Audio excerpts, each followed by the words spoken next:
నమస్తే రమ్మగారు. నమస్తే జయ. రమ్మగారు, అమ్మని గౌరవించటం, అమ్మ కష్టాన్ని గుర్తించటం, ప్రేమించటం మాటల్లో కాదు చేతల్లో. అది ఎలా నేర్పించాలండి పిల్లలకి? ఎవరి అమ్మలు వాళ్ళకి పిల్లలకి నేర్పుకోవాలి జయ. మీకు పాయింట్ నేర్పించగలుగుతున్నారంటారా? నేర్పించట్లేదు. నేర్పించకపోవటం వల్లే అమ్మలు టాపిక్ వస్తుంది. తల్లి కష్టాన్ని గుర్తించరు. అసలు తల్లుల కష్టాన్ని ఇప్పుడు మగపిల్లలు గుర్తించకపోవటం, పెళ్ళాలు వచ్చాక అమ్మల్ని వదిలేయటం కాదమ్మా. ఆడపిల్లలు తల్లులతో ఉండేటప్పుడే తల్లుల ఇబ్బంది, నొప్పి, సమస్య, అమ్మకి విసుగు పుడుతోంది, ఆమె వల్ల కావటం లేదు అని గ్రహించరు. తల్లి తమకు ఉన్నది చెయ్యడానికే అని భావిస్తారు, పని చేయటానికే. అమ్మ ఉండేది అమ్మ మెషిను, అమ్మ రోబోట్. నీకు విసుగులు, మూడ్స్, కోపాలు, కష్టాలు ఎన్నుంటాయి, అమ్మకి అవేవి ఉండకూడదు. అమ్మ కోపంగా ఉన్నా నీకు వంట వండి పెట్టేసేయాలి, నీ బట్టలు ఇస్త్రీ చేయించేసేయాలి, నీకు పండగకి సరైన బట్టలు కుట్టించేసేయాలి, ఫ్యాషన్ గా కుట్టించాలి. ఉప్పు కారం కూడా తగ్గకూడదండి. కూరల్లో ఉప్పు కారాలు తగ్గించకూడదు. ఇవాళ నేను చేయలేను, దీంతో సర్దుకోండి అని అనకూడదు. వాళ్ళ అమ్మ ఎవరు పైగా ఇంకా ఉంది, వాళ్ళ అమ్మ ఫ్యాషన్గా ఉంటుంది, నువ్వేమిటి ఇలా ఉన్నావంటాం. వాళ్ళ అమ్మలు భలే తెలివిగా ఉన్నారు, నువ్వు లేవంటాం. ఇవి పెద్ద పెద్ద వాళ్ళు కూడా ఇలాంటివి ఎదుర్కొంటారు జయ. పెద్ద వాళ్ళు కూడా ఎదుర్కొంటారు. మనమ్మ ఎలా ఉన్నా మనమ్మేనని భావించారు. టీనేజ్ పిల్లలు భలే సతాయించేస్తారు. 10-12 వచ్చేదాకా అమ్మ పిల్లలకి తల్లి లేనిదే కుదరదు. తల్లినే చుట్టుకుని ఉంటారా. ఈ 13-14 వచ్చేసరికల్లా ఫ్రెండ్స్, పేరెంట్స్ని ఎవరినైనా చూసి వాళ్ళలాగా మనమ్మ లేదని అమ్మని విసుక్కుంటారు. వాళ్ళలాగా నువ్వు చేసి పెట్టట్లేదంటారు. వాళ్ళ పరిస్థితి వేరు, మన పరిస్థితి వేరు అని అనుకోరు. ఎంత హింస పెడతారో తల్లుల్ని పిల్లలే. అసలు అర్థం చేసుకోరు, చెప్పిన మాట వినరు. వాళ్ళు వెళ్తున్నారు, మనం ఎందుకు వెళ్ళాం, వాళ్ళు తింటున్నారు, మనం ఎందుకు తినాం, ఆవిడ చేస్తోంది నువ్వెందుకు చెయ్యవు, కాల్చుకు తినేస్తారు. మామూలుగా చంపరు. ఒంట్లో బాగోకపోయినా, ఫీవర్ ఉన్నా, ఏమున్నా ఆవిడ చేయాల్సిన పని చేసి తీరాల్సిందే. ఒకరోజు మనం ముందు లేద్దామని. కానీ వీళ్ళు చాలా మంది పిల్లలు వాళ్ళని పడుకోరు, వాళ్ళు నిద్ర లేవరు, వాళ్ళ బట్టల సంగతి చూసుకోరు, వాళ్ళ టైం సెన్స్ వాళ్ళకు ఉండదు. అమ్మకి మాత్రం అన్ని సెన్స్లు ఉండాలని భావిస్తారు. అవునండి. తర్వాత పెద్ద అయ్యాక మా అమ్మ మమ్మల్ని సరిగ్గా చూడలేదు అని ఏడుస్తారు.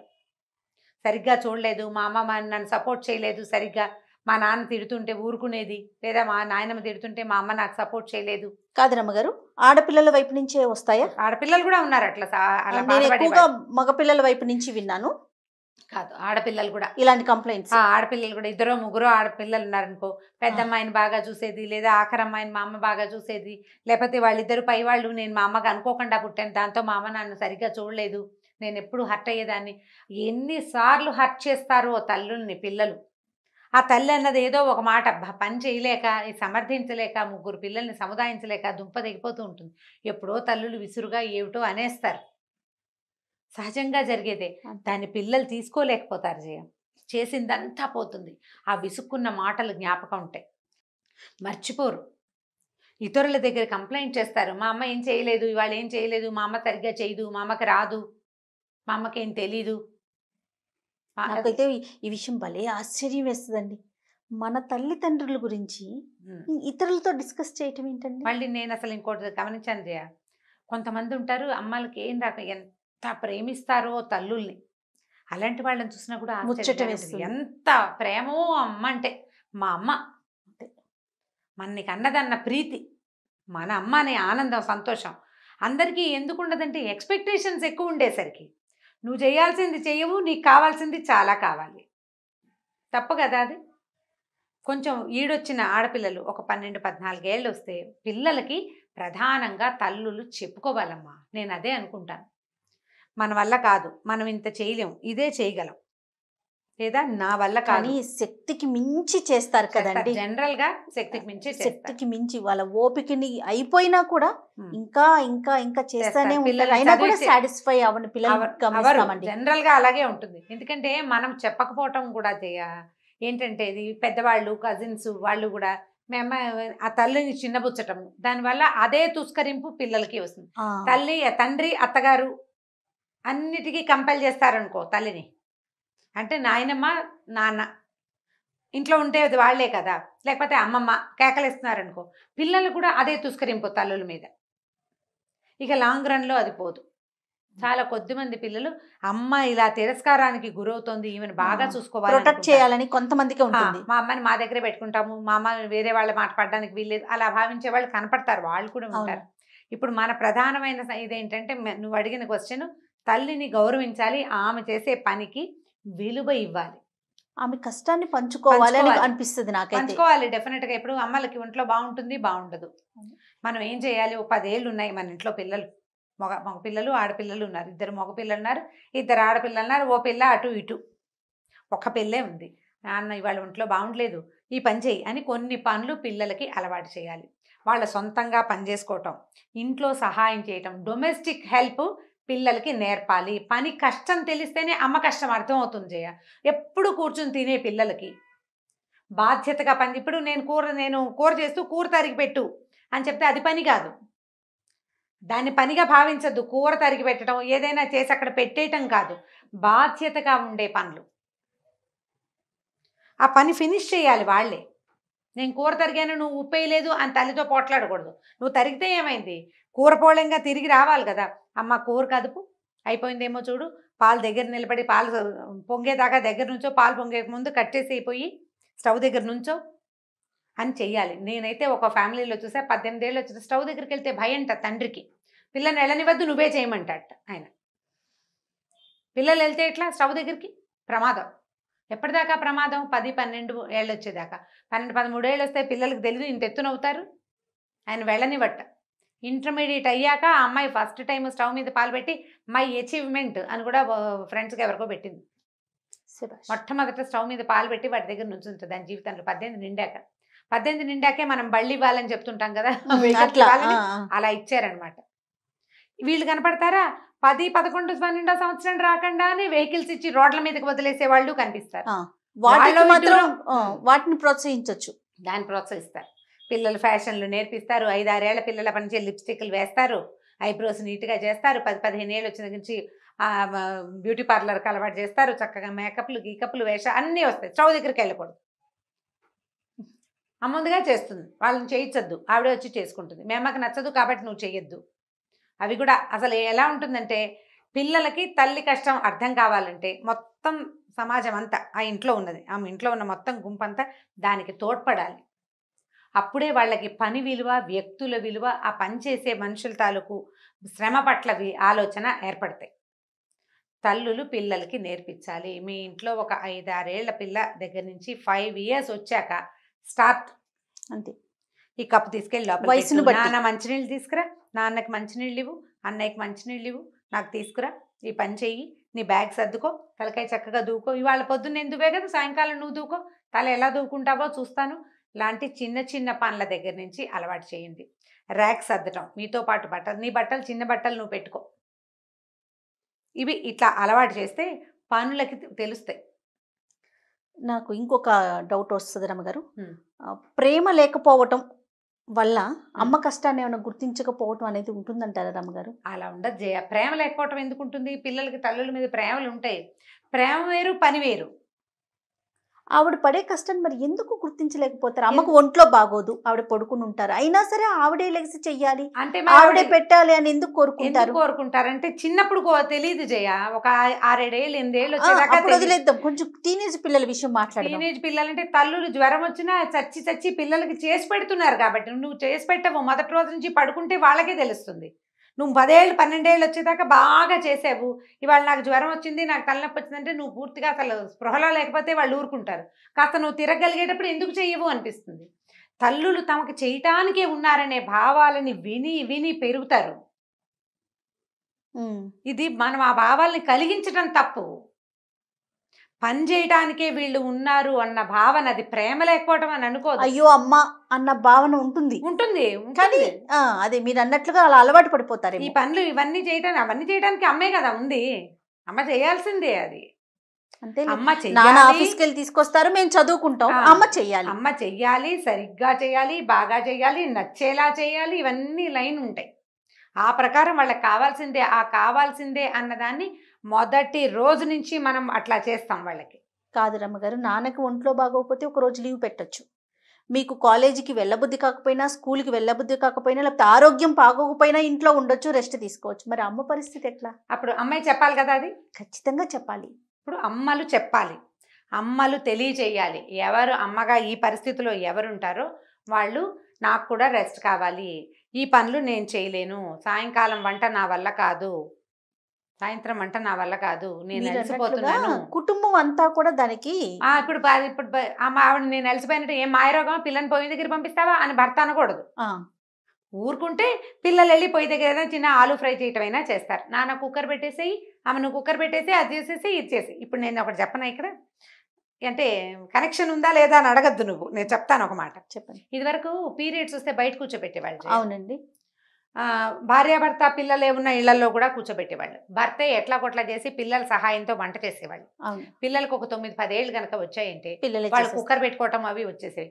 నెలలో 3 రోజులు అమ్మకి మస్ట్గా రెస్ట్ ఇవ్వాలని తెలిసేది. 4వ రోజు కూడా కొన్ని పనులు అమ్మ చేయకూడదు, కొన్ని చేస్తుంది. మగపిల్లలు ఉన్నా కూడా వాళ్ళైనా డెఫినెట్ గా చేసి పెట్టేవాళ్ళు. చేసి పెట్టేవాళ్ళు. ఇప్పుడు మనం మానేసాం కదా. 100%. ఇదివరకు అమ్మకి పురుళ్ళు ఉండేవి, ఇప్పుడు లేవు కదా. ఉన్నాయి అనుకో, 1-2 ఉన్నాయి. అప్పుడు 8 పురుళ్ళు 7 పురుళ్ళు అంటే అమ్మకి పిల్లకి 12 ఏళ్ళు వచ్చాక అమ్మ మళ్ళీ కనబోయింది అనుకో, మధ్యలో ఇంకొకళ్ళు ఇద్దరు ఉండుంటారు. ఆ తల్లి పురుటి నొప్పులతో ఉండి తండ్రి పిల్లతో ఉంటే ఈ పైనుండి పిల్లలు పని చేసేసేవాళ్ళు. అవునండి. నాయనమ్మ ఉందనుకో, నాయనమ్మకి సహాయంగా ఉండేవాళ్ళు. మొదటి పిల్ల లాస్ట్ పిల్లల్ని పెంచేవాళ్ళు. పెంచేస్తారు. ఇప్పుడు నేను పెరగలేదు మా అక్కయ్యల చేతుల్లో, నేను పెరిగాను కదా. మా అమ్మగారు కూడా అదే చెప్తారండి. అమ్మ మావయ్యని పెంచారట. అమ్మ ఫస్ట్, మావయ్య లాస్ట్. అట్లా ఇప్పుడు నేను చెప్తున్నా కదా, నేను నా సంగతి నాకు స్పష్టంగా తెలుసు. నాకు మా 4వ అక్కయ్య నన్ను ఎత్తుకునేది ఎప్పుడు. నేను సన్నగా ఉండేదాన్నిట, మా 4వ అక్కయ్య ఎక్కువ ఎత్తుకునేది నన్ను. మా 5వ అక్కయ్య నాకు కథలు చదువుకోవటం అన్ని మా అక్కయ్య నేర్పించింది. కథ చదవటం, పుస్తకం చదవటం నేను మా 5వ అక్కయ్య దగ్గర నుంచే నేర్చుకున్నాను. మా ఇద్దరికి 10-11 ఏళ్ల వారు ఉంది. ఇలాగే అలా అప్పుడు జరిగేది. ఇప్పుడు క్రమంగా ఏమైంది, తల్లులు పిల్లల కష్టాన్ని లేదా పిల్లల తల్లుల కష్టం అలా తెలుసుకునే అవకాశాలు కొంత తగ్గిపోయినాయి. మనకి మన కుటుంబ వ్యవస్థ ఇదివరకట్లాగా ఇప్పుడు ఉండదు కదా. ఆ రోజున మనం తలుచుకొని కూడా తలుచుకోకూడదు.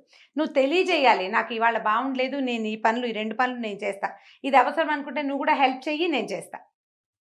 నువ్వు నేర్పాలి, అంతే అంతే. వంట నేర్పించలా, నీ కష్టాన్ని అవతల వాడు అర్థం చేసుకోవటం కూడా భర్తకి రాకపోతే పిల్లలకి చెప్పుకోవాలి. దీనికి మగవాళ్ళ సహకారం పూర్తిగా కావాలి. అమ్మకు బాగుండలేదు నాన్న విసిగించద్దు అని చెప్పాలి. నీకు బాగుండకపోయినా సరే నువ్వు చేయాల్సిందేనని అనే మగవాళ్ళు గనక ఇంట్లో ఉంటే, ముసలాళ్ళు గనక పెద్దవాళ్ళు కూడా ఉంటే పిల్లలు ఎట్టి పరిస్థితుల్లో వినరు చచ్చిన అనకూడదు. మేము చేసేవాళ్ళం ఏమిటో ఈ కాస్త తలనొప్పికి పడుకుంది మీ అమ్మ, నేనైతే ఎంత పని చేసేదాన్ని, రేపొద్దున కనేదాన్ని, ఇవాళ కూడా వంట చేశానని నాయనమ్మ చెప్పకూడదు. నీ ఓపికలు వేరు, ఈ రోజు వేరు. నానమ్మలు అలా అనకూడదు, అమ్మమ్మలు మాటలు దాచుకోవాలి, భర్తలు అసలు సపోర్ట్ చేయకూడదు. అప్పుడు పిల్లలకి తల్లి ఇబ్బంది అర్థమవుతుంది, వాళ్ళు కొంత పని చేయడానికి లొంగుతారు. ఇది సహజం, అందరికీ వస్తుంది. అమ్మ రోబోట్ కాదు, ఆమె కూడా రెస్ట్ అవసరం, కూడా మనిషే కదా. ఇప్పుడు పిల్లలు అని అనడానికి విల్లేజ్ ఆ తల్లి పిల్లలే కాదు కదా, మిగిలిన సమాజం ఉంటుందా? ఇప్పుడు ఓన్లీ ఇద్దరే ఉన్నారనుకో, ఓ తల్లి ఓ 2 పిల్లలే ఉన్నారనుకో, ఎవరు లేకుండా ఆటోమేటిక్గా అర్థం చేసేసుకుంటారండి, చక్కగా చేస్తారు ఆటోమేటిక్గా. చుట్టూతా జనం ఉండేసరికి ఇలాంటి సమస్యలు వస్తాయి. ప్రధానంగా ఏంటంటే ఆడపిల్లలు ఒక 25-30 ఏళ్ళు వచ్చేసరికి పిల్లల్ని కానీ పెంచేసరికి మా అమ్మ ఎట్లా పెంచిందో మమ్మల్ని, మేము చచ్చేవాళ్ళం, మేము చంపు తినేసేవాళ్ళం, అయినా మా అమ్మ మమ్మల్ని కొట్టలేదు, నేను వీడిని కొట్టాల్సి వస్తుందని చెప్పే పిల్లలు చాలామంది కనిపిస్తారు. మా అబ్బాయిని తట్టుకోలేకపోతున్నాం, మా అమ్మ ఇద్దరిని ఎలా పెంచిందో, మా అమ్మ నలుగురిని ఎలా పెంచిందో ప్రతి నోట వింటూ ఉంటాం, అందరూ అంటారు. కానీ చిన్నతనంలో తెలుసుకోరు. చిన్నప్పుడు అది చేయలేదు మా అమ్మ, ఇది చేయలేదు, వాళ్ళ అమ్మ లంగా మీద ఎంచక్కా ఎంబ్రాయిడరీ కుట్టారు, మా అమ్మకి ఏమీ రావు, ఇలాంటి మాటలు మాట్లాడతారు. ఎవరి పనితనం వాళ్ళది అంటారు పిల్లలు. అంటారండి. మా అమ్మ అందంగా లేదు అంటే మీరు ఎంత అందంగా ఉన్నారో, మా అమ్మ అందంగా లేదు, ఏమిటో అవే మాటలా, పిచ్చి మాటలు. అలాగే మాట్లాడతారు. పిల్లలకి తెలియని తనం కదా. తల్లులు తండ్రులు చెప్పాలమ్మా, తెలియచేయాలి. లేదా కజిన్స్, ఇంట్లో ఉన్న పెద్దవాళ్ళు ఇలా అనకూడదు, ఇట్లా మాట్లాడకూడదు, అమ్మకి సహాయం చేయాలి, రేపొద్దున పెద్దయ్యాక నువ్వు కూడా ఇదే పరిస్థితికి వస్తావు, ఇలా చేస్తే మంచి పద్ధతి కాదు అనేది సమాజంలో ఇంట్లో ఉండే మిగిలిన సభ్యులు కూడా దీనికి దోహదపడాలి. పడితే కొంత మటుకు సెట్ అవుతారు. ఇంత కష్టపడేది మీ చదువుల కోసమే, మీ భవిష్యత్తు కోసమే, మీరు పిచ్చి వేషాలు వేయకూడదు, దుష్ప్రవర్తనకి చేయకూడదు, ఇవన్నీ ఎవరు చెప్తారు జయ? చుట్టుపక్కల వాళ్ళు వచ్చి చెప్పరు కదా. ఇంట్లో తల్లే సభ్యులే. చెప్పుకుంటాం, ఒకటి తల్లి చెప్పాలి, లేదా ఒకటి తండ్రి తండ్రి, చెప్పాలి. లేకపోతే ఇంట్లో ఉన్న వాళ్ళు బిగిల పెద్దవాళ్ళు మంచి మాటలు చెప్పుకోవాలి కదా. నువ్వు మాట చెప్పకపోతే కుదరదు.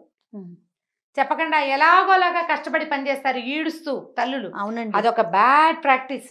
ఈడుస్తూ చేస్తారు. పక్కన వాళ్ళు ఎవరైనా చెప్పారనుకోండి పిల్లలకి, ఏంటమ్మా పిల్లలతో కొంచెం పని చేయించుకోవచ్చు కదా, వాళ్ళకి ఏదైనా చెప్పొచ్చు కదా, నువ్వే ఎందుకు అంత కష్టపడుతున్నావంటే ఎంత కోపం వస్తుందో రమ్మగారు. తల్లులకి వస్తుంది, ఆ తల్లులు పిల్లల ముందు ఎక్స్ప్రెస్ చేస్తారు, వాళ్ళకి మన మీద కోపం వస్తుంది, ఎవరైతే చెప్తారో వాళ్ళ మీద. అదే బాగా డిజేబుల్ అయినప్పుడు మా పిల్లల్ని నేనే చెడగొట్టానని తెలుస్తుంది లోపల.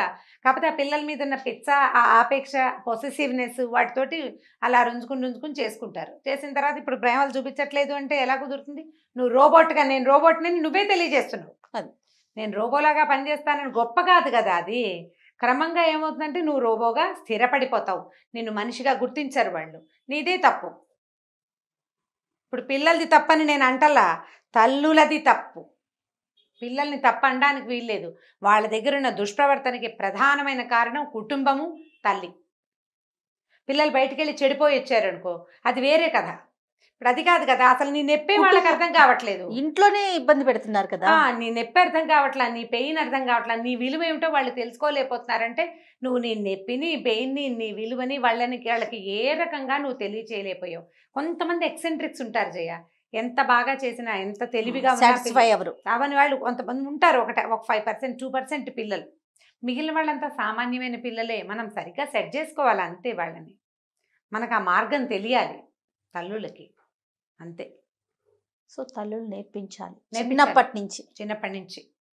నీకు ఆయోచన ఇక్కడ దెబ్బ తగిలింది, పిల్ల అని ఏడుస్తుంది, అమ్మ కూడా చూపించాలి. నాకు చేయి నొప్పి వచ్చిందంటే, నాకు చేయి నొప్పి వచ్చినప్పుడు నాకు ఎలా ఉందో అమ్మ కూడా అలాగే ఉంటుందని దానికి తెలియాలి కదా. తెలియాలి. ఇది దాచేస్తాం కదా మన నొప్పులు దాచేస్తాం. పొసెసివ్ ఏంటంటే నా పిల్లలు నన్నే చుట్టుకుని ఉండాలి, నా కోసం నేనే వాళ్ళకి అన్ని విధాలా చూసేసుకుని, నేనే చచ్చైనా సరే వాళ్ళకి చేసేసి వాళ్ళని సంతోష పెట్టాలనుకుంటాం. మనం సాటిస్ఫై చేయలేకపోతాం. బాగా ట్రై చేస్తాం ఒక వయసు వరకు. ఆ తర్వాత ఏం చాలదు వాళ్ళకి. వాళ్ళంతటి వాళ్ళు ఉండటం వాళ్ళకి మనం నేర్పించలేదు కదా. మరి వాళ్ళు ఎప్పుడు కంప్లైంట్స్ చేస్తారు, అప్పుడు కంప్లైంట్స్ వస్తాయి కదా, అంతే. సూపర్ అమ్మగారు. సో ఏది ఏమైనా నేర్పించాలి, నేర్పించాల్సిందే. రైట్ అండి. నమస్తే. నమస్తే జయ.